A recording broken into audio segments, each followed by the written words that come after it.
Kidlat News Updates. Mga balita ngayon, 4 na miyembro ng NPA sumuko sa Agusan del Sur. 5 high-powered firearms isinuko. Pahayag ni Quezon City Representative Suntay tungkol sa isang aktres sa impeachment hearing. Umani ng batikos.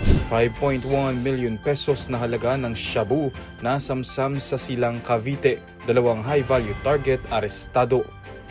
Ako po si Cesar Soriano para ihatid ang mga nangungunang balita sa buong kapuluan.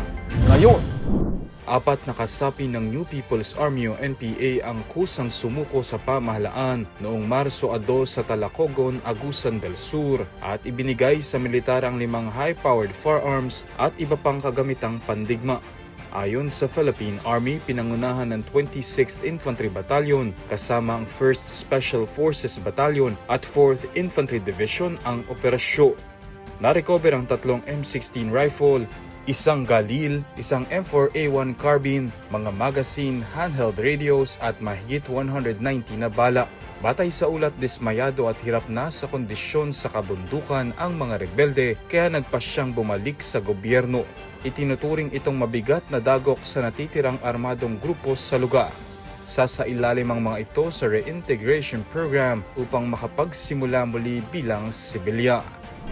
Umani ng batikos si Quezon City 4th District Representative Bong Songtay matapos siyang magbitaw ng personal na pahayag tungkol sa aktres na si Ann Curtis sa gitna ng pagdinig ng House Committee on Justice kaugnay ng mga impeachment complaint laban kay Vice President Sara Duterte. Sa kanyang interpelasyon, ipinagtanggol ni Suntay ang naging pahayag ni Duterte hinggil sa pagiging designated survivor at sinabing hindi ito illegal o kriminal.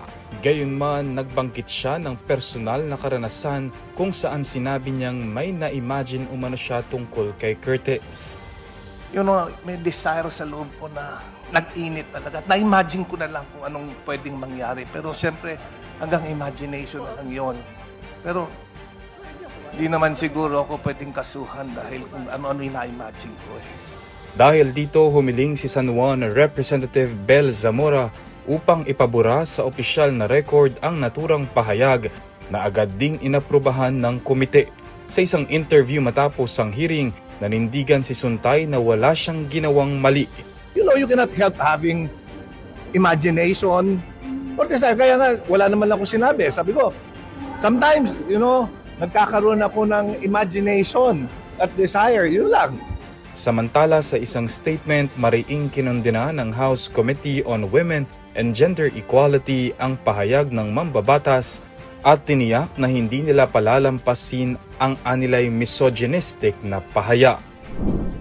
Arestado ang 2 high-value drug personalities sa buy-bust operation sa Barangay Puting Kahoy, Silang Cavite alas 5 ng hapon nitong Marso 2. Kinilala ang mga suspect na sina Noraina, 36 anyos, at Walid, 28, kapwa negosyante.